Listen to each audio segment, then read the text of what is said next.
As the Defense Department prepares for a dramatic increase in the total force level in Afghanistan, it's also looking at improving the odds of those wounded on the battlefield. Marine Sergeant Jeremy Ross has more details now from the Pentagon.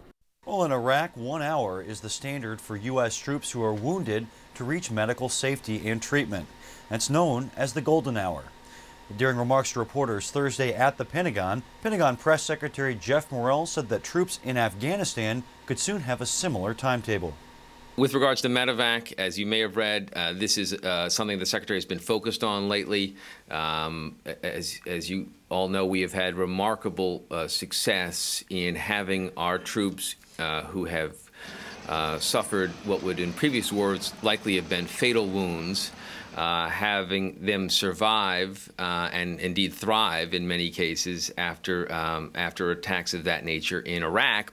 So yes, more people's lives are going to be on the line as we plus up in Afghanistan. That is the reality of war, and that's why the Secretary wants to make sure that we have all the assets that we can possibly muster so that the troops in Afghanistan have as quick a medical treatment, as quick an access to medical treatment as those in Iraq.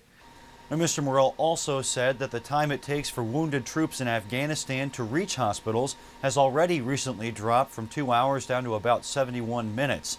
And he added that the Defense Department is looking at solutions to help those numbers drop even further. Now, some of those ideas that they're looking at could include possibly deploying more surgical teams or casualty evacuation units, or simply taking those units that are already in country and shifting their responsibilities to help meet the goals and give wounded troops the best chance at survival. Reporting from the Pentagon, I'm Sergeant Jeremy Ross. Afghanistan was one of the topics discussed Wednesday at the Pentagon during a visit by President Barack Obama. He met with Secretary Gates and the Joint Chiefs of Staff. President Obama stressed the need to balance the burden of national security. We have for a long time put enormous pressure on our military to carry out a whole set of missions, sometimes not with the sort of strategic support and the use of all aspects of American power to make sure that they're not carrying the full load. And that's something that I spoke with the chiefs about and that I intend to change as President of the United States. The new commander-in-chief also said he would make sure the military has all it requires to accomplish its mission. Election season in Iraq is in full swing, with Iraqi security forces ramping up to make sure things go smoothly. This time around, Iraqis are taking the lead. Petty Officer Andrew Krause is in Baghdad with this update.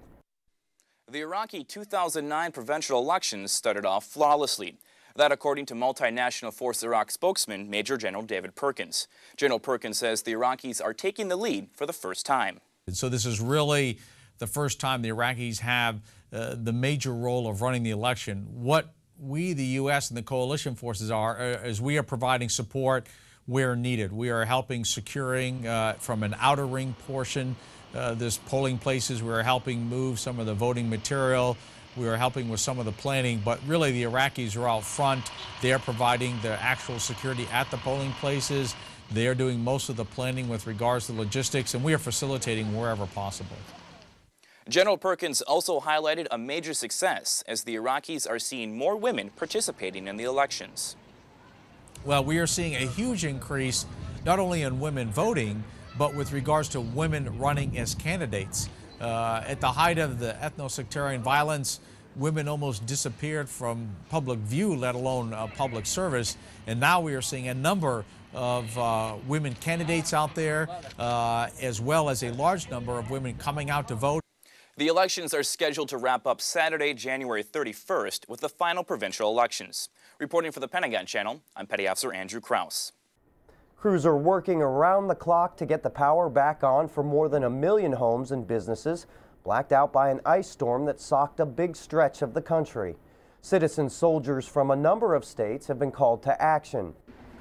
In Indiana, soldiers helped out after a storm dumped more than a foot of snow Wednesday in Indianapolis, the city's biggest snowfall in 13 years. There are reportedly more than 100,000 customers without power. State police said there have been 170 crashes and slide-offs since this second wave of snow began on Tuesday afternoon. In Arkansas, more than 100 Army National Guard members have been called up to support residents affected by an ice storm that left about 300,000 in the region without electricity. There are 3 confirmed deaths, and a request to have the president declare this an emergency has been sent to Washington. National Guard units from Kentucky and Oklahoma have also responded to weather-related emergencies in those states after deadly snow and ice storms knocked out power and disrupted roads across much of the country. Coming up next on Around the Services, dosage requirements are changing for the anthrax vaccine. What you need to know. But first, on several small islands off the African coast, Navy Seabees are busy building everything from schools to offices. We'll take you there. Stick around. Sergeant Ashley Bryant is back with more.